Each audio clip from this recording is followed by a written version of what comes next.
sila eh. And then later on, unti-unti siyang nawawala. Kaya nga sabi nga sa mga kasabihan natin, wala daw forever. Totoo, walang forever dito sa lupa. Pero meron akong alam na may forever. Sa langit. Sa langit. Amen. It is called eternal life. Amen. Meron tayong everlasting life. Yun yung forever. And then steal and kill.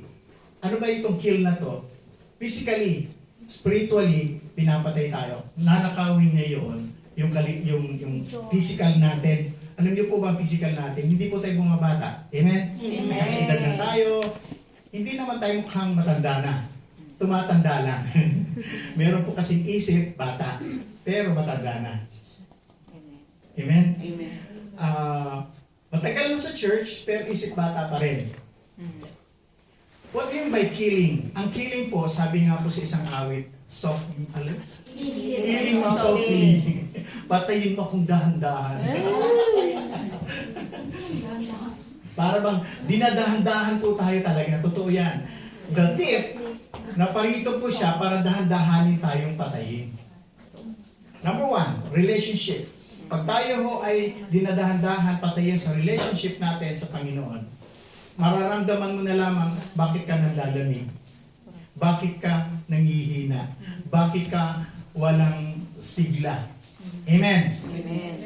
Kaya yung killing me softly, totoo yun, na nangyayari po yun sa panahon natin. Hindi lang sa panahon ngayon, nung una pang panahon. And how about destroy? Destroy the family. Winawasak po ng kaaway ang family. Especially, out of the survey, no, mga kapatid, 90% to 95% yung mga OFW, wasak ang pamilya. Yes. Wasak ang pamilya because of, sa Pilipinas, may asawa, pagdating sa ibang bansa, single. Single. Wala akong Alam mo, pinagtatamaan mga Pastor, kapatid. alam Wala mo. akong pinagtatamaan mga kapatid. Lahat po tayo, which is the survey, according to the survey, ito po yung nangyayari. Because of what? Kasi po, umalis ka eh. Umalis ka sa bansa natin, kaya ang tawag sa'yo, single na. Pero pag uwi naman, double ulit. Alright. Yun po yung the first part, yun ang trabaho ni Satanas sa buhay natin. Na araw-araw tayo ay sinisira niya, araw-araw tayong pinapatay. Higit sa lahat, yung physical natin. Sabi ko nga sa inyo, we are valuing our money. Di ba? Kapag ikay sumisweldo, iniisip mo agad yung pera na to, ipunin ko to, ipunin ko to. And then later on, after a week, nagkakasakit ka, doon na pupunta. At hindi po sinasabi ng Biblia, mga kapatid, no? Walang sino man sa atin po ang po pwede magdagdag ng araw, taon, na ikaw ay humaba ang buhay. Wala pong sinasabing gano'n. Ang sabi po ng Biblia sa Matthew chapter 6, kahit daw po si Haring Solomon, nakamtanan niya yung kanyang karangyaan sa buhay, kayamanan sa buhay, maraming babae sa buhay, lahat nasa kanya na lahat eh. Pero ang sabi niya, all things are vanity. Lahat ng bagay nito ay walang kabuluhan. Imagine po natin, siya, wala na hong tatalo kay Solomon eh. Sa kayamanan, wala na po eh. Nasa kanya na po lahat ng kayamanan. But still, nung sinabi niya, lacking pa rin. Meron pa rin kulang. Ang tao po, supposedly tayo po ay nagsusumikap, lagi po maging masaya ang buhay. But the end of the day, may kulang at may kulang pa rin. Especially po mga kapatid, no, dun po sa mga wala pang Christian o wala pang Christ sa puso. Kahit anong pagsusumikap mo sa trabaho, may kulang at may kulang pa rin talaga. Hindi siya nakokontento. The word is contentment. Yung salitang kontento po, wala po tayong naririnig sa tao na kontento na siya. Almost of us, mga kapatid, hindi pa rin tayo nakokontento. O, tanungin ko kayo, kontento na ba kayo? Hindi pa rin, di ba? But later on, sige pa rin tayo, kumakahit pa rin, nagtatrabaho pa rin. But tandaan niyo mga kapatid, you must valuing your relationship with God. Amen. Pag binali niyo ang Panginoon sa buhay ninyo mga kapatid, kapag binigyan niyo ng panahon ang Panginoon sa inyong relasyon sa Panginoon, lahat ng bagay dito magkakaroon ka ng contentment. Amen. Magkakaroon ka ng kagalakan sa puso eh. Masaya ang puso mo kahit wala ka nga, di ba? Pag wala kang pera, pero may Panginoon ka sa buhay mo, sa puso mo. Iisipin mo, Lord, thank you. Kasi I am full. Kaya sabi niya rito sa verse 10 na ito, sa letter B, I have come that they may have life and have it to the full. Siya pinaparito for abundant life. Alam niyo po ba yung salitang abundant life? Sige kapatid, ingat po yun. Alam niyo po ba yung salitang abundant life? Ang abundant life po, hindi po yan everlasting life. Ang abundant life, dito yan sa lupa. Dito sa lupa po yung abundant life, full. Pag kayo po'y busog, parang I am full. Di ba? Pero kain pa rin ng kain. Kain pa rin ng kain, kain pa rin ng kain, kahit busog na busog na. Nakita mo ba kayong ganun tao? Yes. Yung matakaw sa tingin. Sa tingin. No? Naalala ko nung kapag go every October 4, piyesta sa amin, sa lugar namin. Lagi ko sila nag-i-invite, Pastor, punta po sa bahay, ganito ganyan. Ikaw pa din. Nakikita ko po yung mga Pilipino din, mga kababayan natin. Nakakatuwa tayong mga Pilipino, no? Pag may hawak na ng plato yan, nasa isipan niyan, makakakain na ako. Yes. Kasi may plato na ako eh. Kasi hindi ba, wala pang mga plato eh. Okay? Sigurado ka na. Ang haba-haba ng pila. Pagdating doon sa buffet, kukunti lang ang pagkain. Diba? Hindi, dito sa atin, sa ibang bansa, kakaiba. Mas maraming pagkain, kukunti ang kumakain. Pumunta po ako ng Canada, ganun po nangyari. Yung kapatid ko, ang daming inihanda. Sabi ko, ilan tayo kakain? 5 lang. 5 lang, ang dami-dami handa. Yung fullness po, yung abundant blessing ng Panginoon, hindi ho ito pang isang araw lang. Amen? Amen. Full life. Sa habang buhay po, habang ikaw ay binavalue mo ang relationship mo sa Panginoon. Ang sabi po rito, in this profound statement, Jesus drew a sharp contrast between himself and the enemy of our soul, which is Satan. He is our enemy, number 1 enemy sa buhay natin. Alam naman po natin si Satan yung number 1 enemy. Number 2, sarili natin. Ang sarili po natin, kung minsan ito yung kalaban natin eh. Okay? Bakit? Bakit naging kalaban natin ang ating mga sarili? Sapagkat yung gusto mo, ayaw niya. Okay? Pag gusto ng Espiritu, ayaw ng laman. Pag gusto ng laman, gusto ng Espiritu. The Spirit is willing but the flesh is weak. Bakit? Mahina ang katawan mo, kaya ikaw tinataman. The Spirit is willing. Kung mga bagay po sa buhay natin, mga kapatid, sa mundong ito, marami pong mga struggle sa buhay, marami pong ibinibigay na mga disturbances sa buhay natin. But you still, ikaw pa rin po magdidesisyon sa buhay mo. Whether it is good or bad.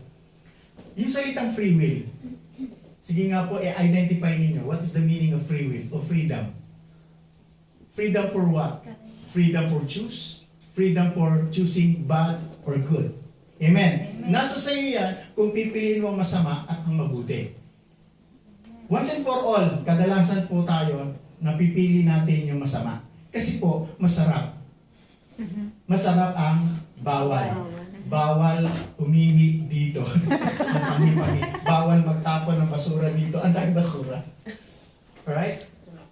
Pero sabihin mo, mabuti ang magtapon ng basura rito. Isipin nun, mabuti. Kita mo naman ang kalat-kalat. Alright? Kaya sabi po niya rito nga mga kapatid, nasa explanation po natin, there is good and bad. Alam naman natin si Satanas bad. Ang Diyos ay mabuti. Ang Diyos lamang po ang mabuti. Tayo po ay nasa gitna. Whether you choose it, it's up to you.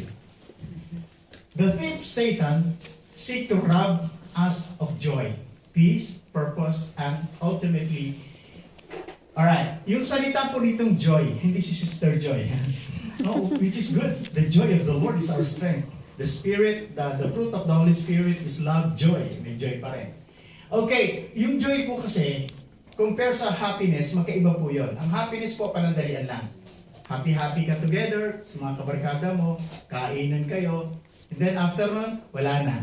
Balik ulit. Okay? Ang joy po, iba po ito. The Spirit of the Lord, yun po yung nagbibigay ng kagalakan sa puso natin. In times of troubles, kahit pa paano, meron kang joy of salvation. Meron kang joy. Lord, salamat Panginoon. Kasi every time umaawit ako, nag-worship ako sa iyo, nare-release yung mga burden sa buhay ko. Amen? Dapat po, gano'n. How about the peace? Ang kapayapaan po, hindi po ito nabibili sa palengke. Hindi po ito nabibili kahit saan. Ang kapayapaan po mabibili. Wala pong mabibilhan. Kundi ang Panginoon ang magbibigay namin. Okay? Ang mundo ay hindi nagbibigay ng kapayapaan. Si Jesus lamang po ang nagbibigay ng kapayapaan. And also the purpose. Ano bang purpose mo sa buhay, kapatid? Ano bang plano mo sa buhay? Alam niyo po ba, ang purpose natin, ninanakaw po yan ni Satanas. What is the reason? Ano pong dahilan bakit ninanakaw itong mga purpose natin ito? Kasi po, kapag hindi mo nabibigyan ng atensyon ang Panginoon sa buhay mo, nanakawin niya yun unti-unti. Magugulat ka na naman, hindi ito yun eh. Bakit nangyari ito? May mga bagay na hinahanap natin, hindi natin nakikita. Amen? Amen. Nasubukan niyo na po bang hanapin yung salamin ninyo? Sa mata? Nasa ulo lang pala. Nasa may salamin ko, hindi ko makita. Nandun lang pala sa ulo. May mga bagay na tayong hinahanap na hindi natin nakikita. Pero nakikita ng Panginoon yung hinahanap mo. Ang hinahanap mo na purpose sa buhay mo, kapatid, bigyan mo ito ng attention. Next is, sabi pa niya dito, an ultimate eternal life, his goal is destruction often masked by temptation or distractions. Even alam niyo po ba yung eternal life? Binigay na ni Lord sa atin to. Ang tanong sa akin Pastor, mawawala pa ba yung eternal life na natanggap ko? It's up to you. Kung iwala mo or gagamitin mo or hawakan mo, panatilihin sa iyo. Bakit? Kasi po ganito, sabi ng Bible, sabi ng Biblia, for all have sinned and come short to the glory of God. Lahat tayo makasalanan. Amen. Lahat tayo makasalanan at walang kahit isa sa atin, walang matuwid kahit isa. O pwede mawala yung eternal life na to kung ikaw mismo ang lumalayo nito. Ano ibig ko sabihin? Backslide ka, nagpatuloy ka sa paggagawa ng kasalanan, pero natanggap mo na yung blessing ng Lord, pero tinalikuran mo pa rin. Ang sabi ng Biblia, walang puwang ang mga makasalanan sa kaharian ng langit. Amen. Bakit tayo mananatili roon? Alam na natin ang salita ng Panginoon. Dapat umalis na tayo sa ganong distraction. Amen. Pag sinasabing distraction, kaguluhan sa buhay natin. Every day in our lives, maraming magulo Maraming magulo. Focus. Inuulit ko focus. Kung ano man po mga distractions sa buhay natin, mga kapatid, problema man ito, suliranin man ito, karangyaan man ito, o ano man itong sakit, karamdaman, nararanasan natin, focus. Lord, please, heal my body. Alam ko, Panginoon, na itong body nito, this is your temple. Yes. The temple of God. Amen. Amen? Your body is the temple of the Holy Spirit. Bakit mo sisirain yan? Hindi yan sa'yo. Nandiyan pa po ba tayo mga kapatid? Amen. Bakit mo sisirain ang katawan mo? Hindi yan sa'yo. Kapag sinira mo yung katawan mo, iikli ang buhay mo. Ganun lang kasimple. Bakit? We are the temple of the Holy Spirit. Katawan mo, kapatid, pag may-ari ng Diyos yan. Amen. But Jesus offered something radical different. Meron po, totoo. Si Jesus po kasi, meron siyang mga offer sa atin, kaya lang, it is your choice kung gusto mo ito, kung ikaw ay magpapatuloy. Sa paglilingkod, sa ministry, sa gawain ng Panginoon, it is your choice. Kasi ginagamit mo yung sarili mo, ginagamit mo yung talent mo for the glory of God, hindi for reason sa bawat isa sa tao. Amen. Yung pagkanta, pag-awit, pagtugtog, pag ano mang ginagawa ninyo. Ang sabi ng Biblia, whether you eat or drink, whatsoever you do it to the glory of God. Amen. Kahit po kayo nakaupo lang dyan, mga kapatid, do it for the glory of God. Kasi po, bakit? Yung iba hindi na nakakaupo. Correct. Amen? Puro lang nakahiga lagi. Bakit? May sakit. Pag pinaupo mo, talagang sumisigaw na sa sakit. Pasalamat tayo. Magpasalamat kayo kung may mga paa kayo. Natanong niyo po ba doon sa mga pilay, kumusta sila pag sila naglalakad? Na kumusta niyo na po ba yung naka-wheelchair na lang? compare sa inyo na naglalakad. Do it. That is the purpose of God, kapatid, sa iyo. Binigyan ka nito. Binigyan ka ng kamay, binigyan ka ng katawan, binigyan ka ng paa, binigyan ka ng mata. Nasubukan niyo na po bang kumanta yung mga pipe? Yung mga pipe pag kumakanta, natanong niyo na po ba sila, paano kayo kumakanta na gano'n? Pero nagpupuri sila. How much more kayo? Maganda ang boses ninyo sa pagpupuri at pagsamba sa Panginoon. Amen. Palakpakan natin siya. Nasubukan niyo na po bang tanungin ang mga taong bulag kung nakikita ba nila yung kagandahang ginawa ng Panginoon sa buhay nila? Ang sagot nila, hindi ko nakikita pero nararamdaman ko. Praise God. Ikaw kapatid, that is the purpose of your life. Pagpasalamat mo sa Panginoon na ikaw ay malakas. Pagpasalamat mo sa Panginoon may trabaho ka. Pagpasalamat mo sa Panginoon tumatanggap ka ng sahod. Pagpasalamat ka sa Panginoon dahil ang pamilya mo walang sakit. Amen. Amen? That is the purpose. That is abundant life. Nasubukan niyo na po bang tanungin yung mga taong wala pong panlasa? Sino nakikinabang? Yung nagbabantay. Sa hospital, tama? Yung mga nasa hospital, walang panlasa yun. Pero ikaw dala ka ng dala na pagkain. Sino nakikinabang? Yung bantay. Sasabihan ka pa, masarap ba? Oh, masarap. Ba't hindi mo siya pinakain? Walang panlasa eh. Natanong niyo na po ba? Ganun. Mismo sa sarili natin. Lord, thank you, Lord. Meron akong 5 senses. Amen! May pandinig ka, may pangyakap ka, may pakiramdam ka, may panlasa ka, nakakalakad ka, nakikita mo ang kalwalhatian, ang kagandahan na ginawa ng Panginoon. That is abundant life! Hallelujah! This isn't mere survival or a life of shallow pleasure. That life Jesus gives you in full, rich and eternal. Wow! Mga kapatid, kung hindi ka naman rich sa pera, sa material things, you're rich naman sa mga kapatid sa spiritual aspect. Amen. You are rich, kapatid. Bakit? Grabe ang blessing ng Lord eh. Imagine ninyo. May hininga ka, Lord, thank you Lord. Sabi nga kanina ni gising is a blessing. Pag gising sa umaga, wow, thank God, I am alive. It's a blessing. Tanungin niyo mga kapatid, yung mga taong hindi na nakakatulog. Anong ginagawa nila? Bumibili sila ng pampatulog para lamang makatulog. Pero mga ilang minuto, ilang oras lang, gising na naman. Gising na naman ang diwa. Anong nagagawin? May mga drogista. Isang linggo, walang tulugan yun. Nakadilat na yung mata ko. Di ba yung mga drug addict? Kapatid, sinisira nila buhay nila eh. Patulugin mo, di makatulog. Thank God, kapatid, ikaw nakakatulog ka. Amen. Lalo pag yung day off mo na, kinabukasan day off ko na, ang sarap eh. Gagala na naman kami. Yes. Kasi bakit? Linggo na eh. Pag Lunes naman ako, trabaho na. Pleasure, shallow pleasure in life Jesus gives in full, rich and eternal. Next, it begins now through our relationship with Him and continues forever in His presence. Sabi ko nga sa inyo, you are valuing your relationship with God. Amen. Amen? Grabe. Alam niyo po ba, nasubukan niyo po ba yung sa partner niyo, sabihin mo sa kanya, ihag mo nga ako. Ihag mo nga ako. Pag merong nag-hug sa iyo, na-feel mo, Lord, salamat, merong nagmamahal sa akin. Di ba?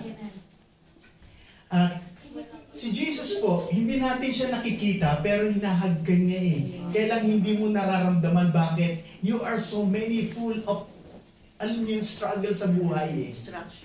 Distraction sa buhay. Kaya hindi mo nararamdaman yung presence ng Lord. Bakit? Kasi yung mind mo full of garbages.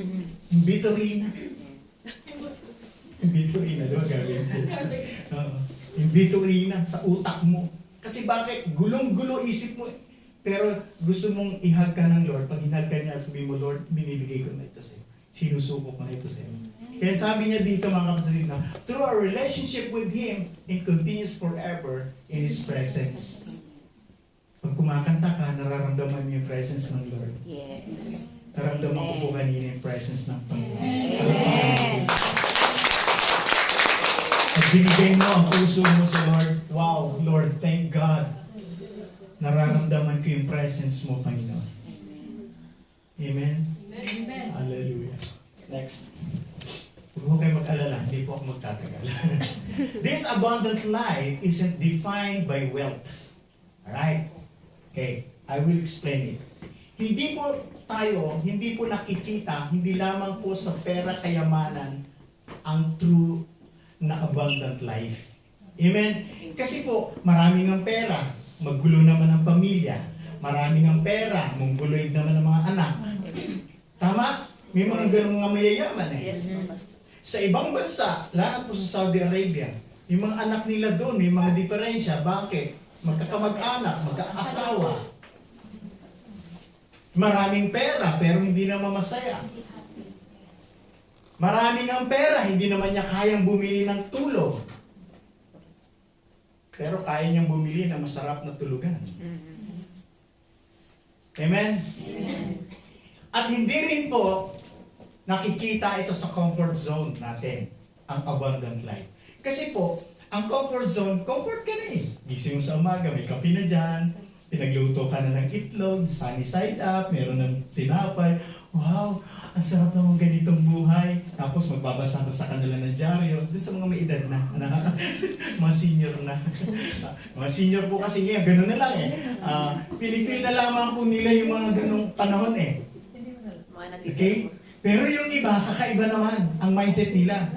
Ayoko ng ganong buhay. Gusto ko mag-travel. Oh, di ba? Mag-travel. Kasi bakit? Tapos na yung trabaho niya eh. Nakapag-ipon na siya, maayos ang pamilya niya, maayos na kanyang mga anak. Ini-enjoy niya yung sarili niya. Lumabas na ngayon siya dun sa comfort zone niya. Subukan niyo mga kapatid. Kung misa-misa naman, lumabas kayo. Yes. Amen? Amen. Pag lumabas kayo, isama niyo naman ako. Yes. Or worldly success. Hindi po nakikita ang abundant life sa worldly success. Pag sinasabing worldly, yun yung mga bagay po ng mga merong kaibigan ng contractor. Contractor ng DSW, Department of Public Works, DPWH. Hindi po yun. Kasi hahabulin ka eh. Hahabulin ka talaga ng gobyerno. That is the worldly success. Hindi po ganon. Okay? Kung meron ka ngayon, thank God. Amen? May blessing na dumating, thank God. It marked by spiritual fullness, knowing God, being transformed by His Word, walking in His Spirit, and bearing fruit that lasts. Yung sinasabi ko sa inyo, alam niyo po ba yung hidden wealth ng Bible? Galatians chapter 5. Iksa natin. Galatians chapter 5 verse 22 and 23. Galatians chapter 5 22 and 23. Ito yung fullness eh. But the fruit, sabi niya, bakit kaya fruit, hindi fruits? Okay? Fruit lang eh, fruit. Itong bunga ng Espiritu, sabi niya, but the fruit of the Spirit is love, joy, peace, patience, kindness, goodness, faithfulness, gentleness, and self-control. Against such things, there is no law. Lahat ng ito ay walang batas na ipinagbabawal. Magmahal ka, umibig ka, magpasensya ka, walang batas na bawal ang pasensya rito. Bawal ang masaya rito. Meron bang ganon? Wala. Lahat po tayo, mga kapatid, no? Lahat po tayo ay nakakaranas po ng mga ganitong fullness. Okay? And then sabi niya, knowing God's being transformed by His Word.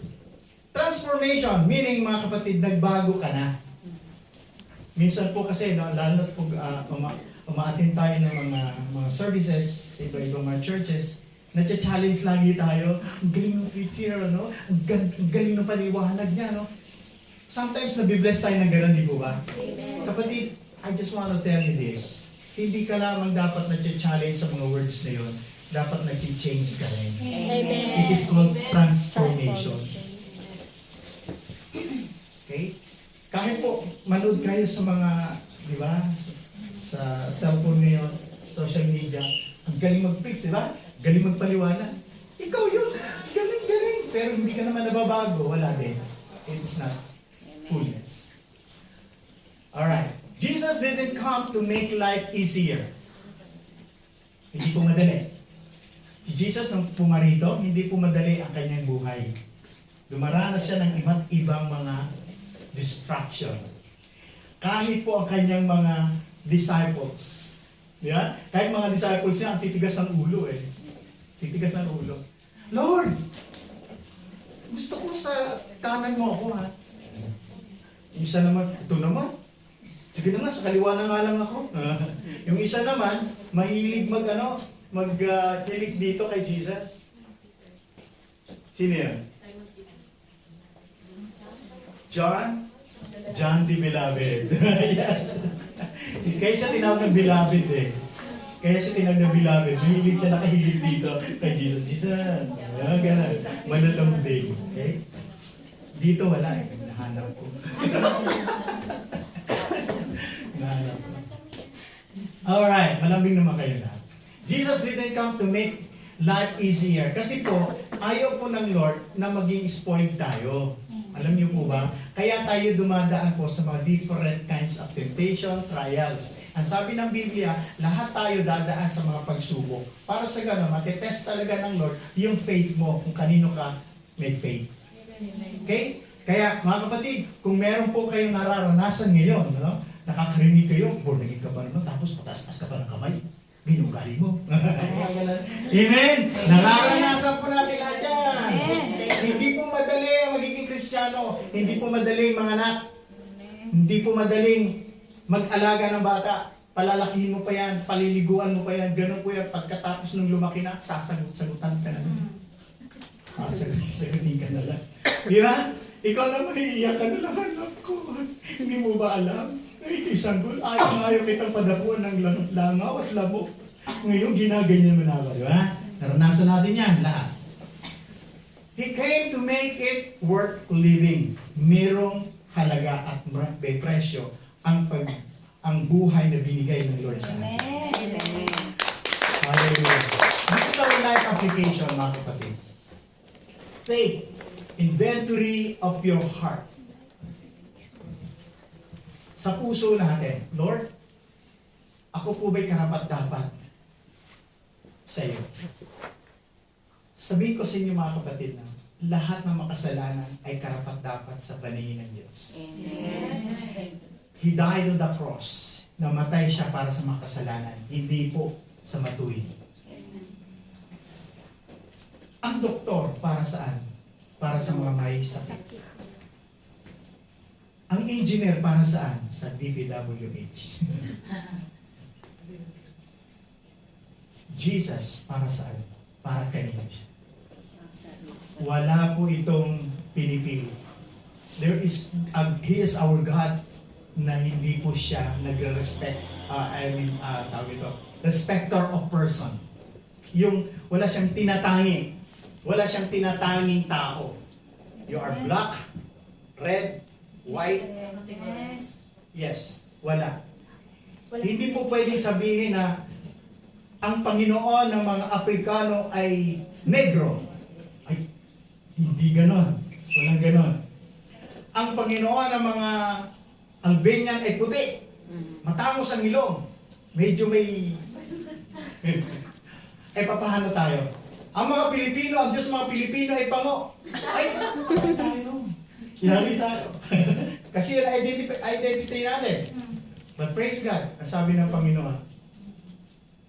Alam niyo po ba sabi sa Isaiah chapter 53? ang mukha pala ng Panginoong Jesucristo, hindi na po ma-identify kung ano siya. Why? Because of many sugat, wounds. Hindi na-identify kung siya ngayon. Ang sabi po na, sa history, si Mary daw po ang naka-identify kasi nung pinunas niya yung kanyang towel sa mukha ni Jesus, nagbakat yung mukha ni Jesus, punong-punong ng dugo.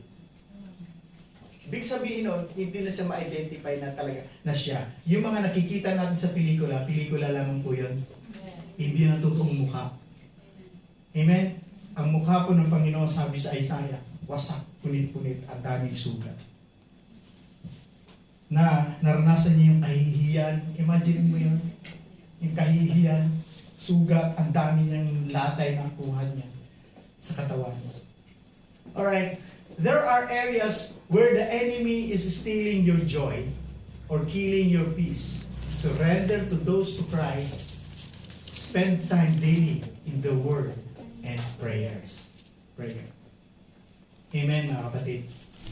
Yun lamang po ang gusto ng Lord sa atin. Suko natin ang buhay natin sa Kanya, himingi tayo ng tawad sa Kanya, patatawarin naman niya tayo, at hindi naman niya itataboy ang buhay natin. Bakit pa tayo lalayo? That is invitation sa atin. Kayo po ba pag ini-invite kayo sa birthday yan, ano agad ang nasa isip ninyo? Pagkain. Pagkain. Pangalawa, Pangregalo. pagregalo. Pag wala kang regalo, Nahiya. mahihiya ka. Dahil kakain ka lang, wala ka pang regalo. Nahihiya ka. Kay Jesus po kakaiba. Yung invitation ng Panginoon sa atin, hindi yung regalo mo. Amen? Amen? Amen. Your presence is very valuing in His name. Hallelujah.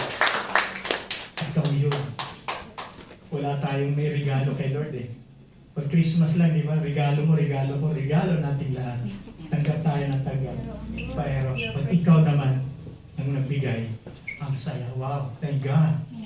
Thank God. Amen? Kunti na lang ako. Cultivate a life that flows from intimacy with Jesus. I will take this advantage, again mga kapatid, no, yung example ko po last week, it is all about the welding machine or welding. Iba yung bakal sa bakal, wini-weld na gano'n. Para matibay siya at hindi siya babagsak. That is called intimate relationship. Kahit ano pang bagyo, kahit ano pang lindoy, hindi siya mabibiyak, hindi siya maghihiwalay. Ganon po yun. Ang relationship natin sa Lord, huwag nawang maghiwalay. Huwag nating sabihin, ayoko na Panginoon, break na tayo.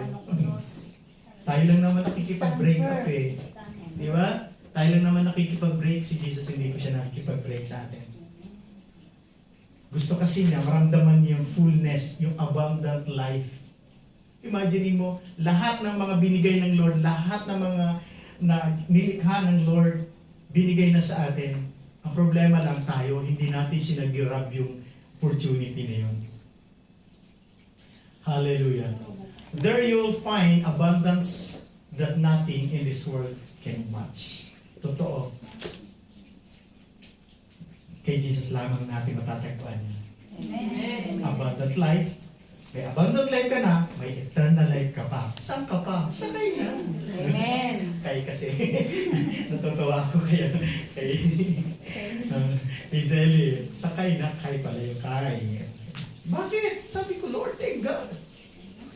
Nakakasakay kami sa iyo, sa presence mo. Amen. Let us pray. Okay. Jesus, thank you for coming to give me abundant life. Guard my heart from the thief who seek to destroy. Help me to walk daily in the fullness of life found in you. Grabe si Lord, no? Amen? Amen. Look unto Jesus. He is the author and the finisher of our faith. That is abundant life. Shall we pray? Lord, thank you so much. Pinakita mo sa amin, Panginoon, yung abundant life. Hindi lamang po, Panginoon, yung nararanasan namin na kaligayahan, pera, kasaganaan sa buhay. But the fullness of our life, it is in you. Salamat Lord dahil ipinakita mo sa amin na ikaw ang Diyos namin na punong-puno ng pag-ibig, pagmamahal sa amin. Kailanman nagkulang kami, pinatawad mo pa rin kami, Panginoon. Paulit-ulit na kami nagkakamali, pinatawad niyo pa rin kami, Panginoon. Paulit-ulit kami gumagawa ng masama, pinatawad niyo pa rin kami, Panginoon. Lord, thank you so much. Dahil ikaw ang Diyos na nakilala namin, na nagbigay sa amin ng abundant life na ito. Maraming salamat, Panginoon. Pinupuri ka namin sa pangalan ni Jesus. Amen. Pagpakan natin si Lord. Amen. Are you blessed, mga kapatid? Pinabalik ko po sa ating MC yung microphone. Amen. Maraming salamat po sa ating Panginoon sa napakagandang balita na hinatid na ating Pastor. Thank you, Pastor Rod. At ngayon naman po, tayo dadako sa ating